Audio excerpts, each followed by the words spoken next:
नमस्कार, बहुत स्वागत है आपका न्यूज़ 18 के डिजिटल प्लेटफॉर्म पर। मैं हूं प्रशांत कटारे। बात अमेरिकी राष्ट्रपति डोनाल्ड ट्रंप के ग्रीनलैंड पर बुरी नजर डालते ही मिले करारे जवाब की। आखिर ऐसा क्या हुआ जिसने डोनाल्ड ट्रंप को भी कर दिया है परेशान? दरअसल ग्रीनलैंड पर कब्जे की धमकी देने वाले डोनाल्ड ट्रंप को डेनमार्क में जनता के स्तर पर ही जवाब मिलने लगा है। अमेरिका विरोधी भावनाओं के बीच डेनमार्क और यूरोप में ऐसे मोबाइल ऐप्स तेजी से लोकप्रिय हो रहे हैं जो अमेरिकी प्रोडक्ट पहचान कर उनके बहिष्कार में मदद करते हैं। डेनमार्क की राजधानी कोपेनहेगन में इस समय अमेरिका के खिलाफ गुस्सा किसी भाषण या बयान में नहीं बल्कि मोबाइल ऐप्स में दिख रहा है।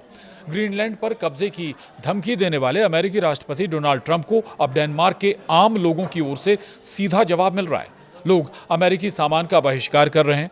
जनवरी में जैसे ही ट्रंप ने ग्रीनलैंड को अमेरिका में शामिल करने की बात दोहराई, डेनमार्क और यूरोप के कई हिस्सों में ऐसे मोबाइल ऐप्स अचानक लोकप्रिय हो गए जो सुपरमार्केट में अमेरिकी प्रोडक्ट पहचान कर उन्हें खरीदने से रोकने में मदद करते हैं। अब ट्रंप के खिलाफ बड़ी संख्या में ऐप डाउनलोड हो रहे हैं।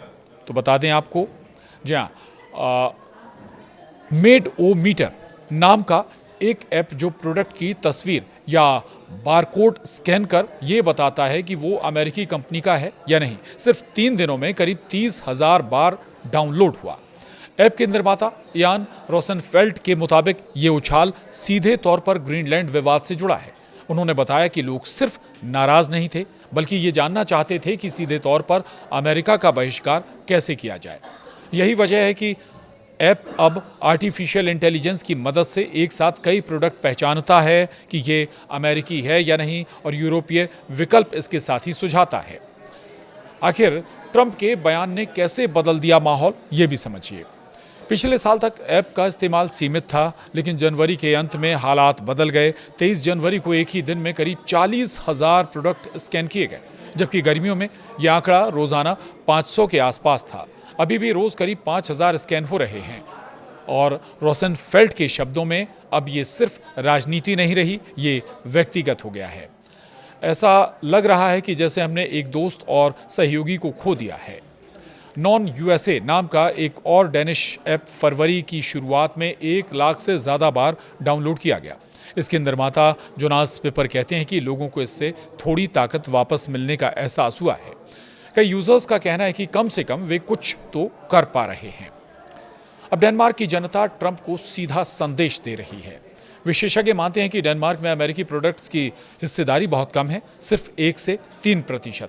असली अमेरिकी पकड़ टेक्नोलॉजी सेक्टर में है, जहां आईफोन और माइक्रोसॉफ्ट जैसे प्लेटफॉर्म हर जगह हैं। बावजूद इसके ये विरोध प्रतीकात्मक होते हुए भी राजनीतिक संदेश साफ देता है। अब आपको याद दिला दें, इससे पहले अमेरिकी राष्ट्रपति डोनाल्ड ट्रंप ने वेनेजुएला पर हमला और वहां के राष्ट्रपति को गिरफ्तार करवाने के बाद अपना इरादा स्पष्ट कर दिया था।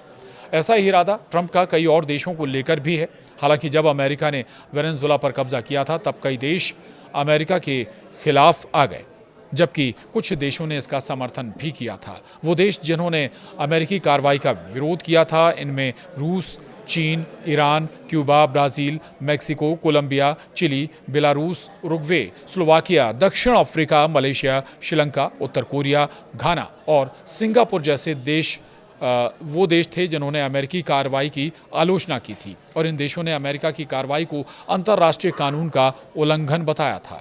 वहीं दूसरे देशों के अलावा अमेरिका में भी ट्रंप सरकार की इस कार्रवाई की आलोचना हो रही है।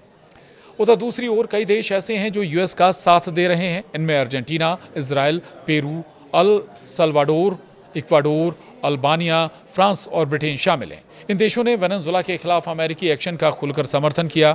भारत की बात करें तो विदेश मंत्रालय ने इस संबंध में बेहद सधा बयान जारी किया है। एमईए ने दोनों देशों से इस मामले को शांति से हल करने की अपील की है। बहरहाल अब ये देखना होगा कि डेनमार्क से उठे विरोध के स्वर पर कितना संज्ञान डोनाल्ड ट्रंप लेते हैं और आगे क्या ग्रीनलैंड पर ऐसी बुरी नज़र उनकी बनी रहेगी। इस वीडियो में इतना ही। नमस्कार।